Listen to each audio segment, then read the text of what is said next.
జూబ్లీహిల్స్ లో పోరు మొదలైంది. ప్రజలంతా బీఆర్ఎస్ వెంటే ఉన్నారని ఆ పార్టీ వర్కింగ్ ప్రెసిడెంట్ కేటీఆర్ స్పష్టం చేశారు. నిజం ధర్మం కూడా బీఆర్ఎస్ పక్షానే ఉన్నాయని ఆయన అన్నారు. ఇక జూబ్లీహిల్స్ నియోజకవర్గంలోని రమత్ నగర్ లో నిర్వహించిన బహిరంగ సభలో కేటీఆర్ ప్రసంగిస్తూ కాంగ్రెస్ పార్టీ గురించి, రేవంత్ రెడ్డి గురించి హైదరాబాద్ నగర ప్రజలకు బాగా తెలుసని, అందుకే గత అసెంబ్లీ ఎన్నికల్లో ఆ పార్టీకి ఒక్క సీటు కూడా దక్కలేదని అన్నారు. ఇక అన్ని స్థానాల్లో బీఆర్ఎస్ విజయం సాధించిందని గుర్తు చేశారు. గ్రామాల్లో కాంగ్రెస్ పార్టీని గెలిపించిన ప్రజలు సైతం ఇప్పుడు ఆగ్రహంతో ఉన్నారని ఆయన పేర్కొన్నారు. కాంగ్రెస్ ఒక్కొక్క వర్గానికి ఎంతెంత బాకీ పడ్డది, ఈ బాకీ కార్డు విషయంలో ఇంటింటికి, గుండె గుండెకు, మనిషి మనిషికి వాస్తవాలు చెప్పాలి. ఏం చెప్పిండ్రు కాంగ్రెస్ వాళ్ళు? పెద్ద మనుషులుంటే ఇంట్లో ఒక పెద్ద మనిషి పెన్షన్ పొందే పెద్ద మనిషి ఉంటే, ఒక పెద్ద మనిషికి అయితే ఒక అయ్య ఉంటే, ముసలయ్య ఉంటే ఆయనకు 4,000 ఇస్తాం. ముసలమ్మ ఉంటే ముసలమ్మకు కూడా 4,000 ఇస్తాం. ఇప్పుడు కేసీఆర్ గారు 2,000 రూపాయలు ఇస్తే మేము 4,000 రూపాయలు ఇస్తామని చెప్పిండ్రు. మరి 24 నెలలు అయింది. ఎంత బాకీ ఉన్నారు ఆ ముసలమ్మకు, ముసలయ్యకు అని చెప్పి బాకీ కార్డుల రాసినాం. నెలకు 2,000 రూపాయల చొప్పున ఎలక్షన్ జరిగే నాటికి కాంగ్రెస్ పార్టీ, రేవంత్ రెడ్డి ఒక్కొక్క ముసలమ్మకు, ఒక్కొక్క ముసలయ్యకు బాకీ ఉన్నది 48,000 రూపాయలు అనే మాట నేను మీకు గుర్తు చేస్తా ఉన్నా. ఆడపిల్లలకు చెప్పినారు, 18 ఏళ్లు నిండిన ఆడబిడ్డలందరికీ రాష్ట్రంలో ఉండే 1,67,00,000 మంది ఆడబిడ్డలకు నెలకు 2,500 రూపాయలు కాంగ్రెస్ అధికారంలోకి రాగానే 100 రోజుల లోపలనే మా గ్యారంటీ ఇగో మేము ఇస్తామన్నారు. 24 నెలలకు 2,500 కూడితే వచ్చినాయి ఒకరికన్నా పైసలు? కారుకు, బుల్డోజర్ కు జరుగుతున్నది. కారు ఇగో ఇక్కడ మాగంటి సునీతమ్మ రూపంలో మీ ముంగట్టున్నది, బుల్డోజరు కాంగ్రెస్ అభ్యర్థి రూపంలో మీ ముంగట్టున్నది. మరి మీ ఇంటికి రేపు ఎలక్షన్ తర్వాత కారు రావాలన్నా, బుల్డోజర్ రావాలన్నా మీరే ఆలోచన చేసుకోండి.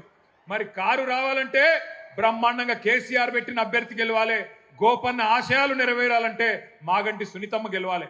ఇక మరి కాదు మా ఇల్లు కూలగొట్టేందుకు మేమే లైసెన్స్ ఇస్తాం, వాడు హైడ్రా వాడు రావాలి, వాడు వచ్చి ఇల్లు కూలగొట్టాలి అంటే మరి ఈ శివమ్మ, పాపిరెడ్డి నగర్ కానీ, ఎస్పీఆర్ హిల్స్ కానీ, రేమత్ నగర్ కానీ, బోరబండ కానీ, యూసఫ్గూడ కానీ, షేక్పేట్ల కానీ బస్తీలలో ఉండే మా ఆడబిడ్డలు యాది పెట్టుకోవాలి. మోసపోతే గోసపడతారు. ఇలా రాష్ట్రం అంతా బాధపడుతున్నారు రైతులు, రాష్ట్రం అంతా బాధపడుతున్నారు మహిళలు. వాళ్ళందరూ చూస్తున్నది జూబ్లీహిల్స్ దిక్కే చూస్తున్నారు. మీరు జూబ్లీహిల్స్ గట్టిగా కడుపులకెళ్ళి గుద్దితే రాష్ట్రంలో ప్రతి మహిళకు 2,500 రూపాయలు వస్తాయి. మీరు కడుపులకెళ్ళి కాంగ్రెస్ ను గట్టిగా గుద్దితే ప్రతి ముసలవ్వకు, ప్రతి ముసలయ్యకు 4,000 రూపాయల పెన్షన్ వస్తుంది. అందుకే రాష్ట్రం అంతటా మీ దిక్కు చూస్తున్నారు. జూబ్లీహిల్స్ ఏం తీర్పిస్తుంది, మోసకారి కాంగ్రెస్ కు బుద్ధి చెప్తుందా లేదా అని మీ దిక్కే చూస్తా ఉన్నారు. ఏం మాట్లాడుతుండే ముఖ్యమంత్రి? ఎవరైనా గట్టిగా మాట్లాడిరనుకో, ఏమాయా నువ్వు హామీలు ఇచ్చినావు నెరవేరుస్తలేవంటే ఏమంటుండు? నీ గుడ్లు వీకి గోటీలాడుతా, నీ పేగులు తీసుకొని మెడలేసుకుంటా. ఈ పేగులు మెడలేసుకునేది నాకు అర్థం కాదు.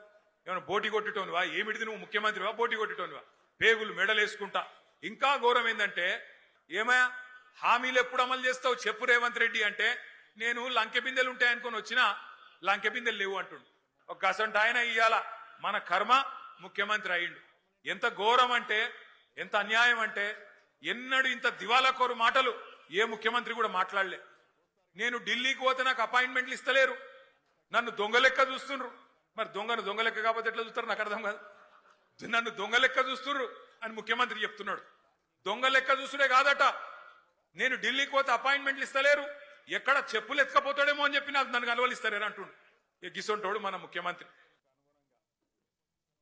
ఇందిరమ్మ రాజ్యం అంటే ఇల్లు గులగొట్టుడేనా? ఇందిరమ్మ రాజ్యం అంటే నువ్వు వచ్చినాక హైదరాబాద్ లో కొత్తగా ఒక్క ఇటుక పెట్టింది లేదు, ఒక ఇల్లు కట్టింది లేదు, కొత్తగా ఒక రోడ్ వేసింది లేదు, ఒక బ్రిడ్జ్ కట్టింది లేదు. కానీ ఎన్ని ఇల్లు గులగొట్టినావు? ఎంతమందిని ఇండ్లలో ఉండే మా గరీబోళ్లను ఎంతమందిని రోడ్డు మీదకి నూకినావు? నీ హైడ్రా బుల్డోజర్ల అరాచకం ఆగాలంటే ఖచ్చితంగా మన అభ్యర్థి గెలవాలి. ఇవాళ జరుగుతున్న ఈ పోరాటం ఏదైతున్నదో తెలంగాణలో ఉన్న గరీబులకు, తెలంగాణని ఇవాళ గద్దల్లాగా తన్నుక తింటున్న కాంగ్రెస్ వాళ్లకు మధ్యనే జరుగుతా ఉన్నది. తప్పకుండా జూబ్లీహిల్స్ లో కాంగ్రెస్ ను ఓడగొడితేనే 6 గ్యారంటీలు అమలైతాయి. తప్పకుండా కాంగ్రెస్ ను ఈడ్చి కొడితేనే, కళ్ళు బైర్లు గమ్మేటట్టు కొడితేనే హామీలు పొర్లుకుంటా మీ ఇంటికి వస్తాయి. ఇందిరమ్మ రాజ్యం అంటే ఇల్లు గులగొట్టుడేనా? ఇందిరమ్మ రాజ్యం అంటే నువ్వు వచ్చినాక హైదరాబాద్ లో కొత్తగా ఒక ఇటుక పెట్టింది లేదు, ఒక ఇల్లు కట్టింది లేదు, కొత్తగా ఒక రోడ్ వేసింది లేదు, ఒక బ్రిడ్జ్ కట్టింది లేదు. కానీ ఎన్ని ఇల్లు గులగొట్టినావు, ఎంతమందిని ఇండ్లలో ఉండే మా గరీబోళ్లను ఎంతమందిని రోడ్డు మీదకి నూకినావు. నీ హైడ్రా బుల్డోజర్ల అరాచకం ఆగాలంటే ఖచ్చితంగా మన అభ్యర్థి గెలవాలి.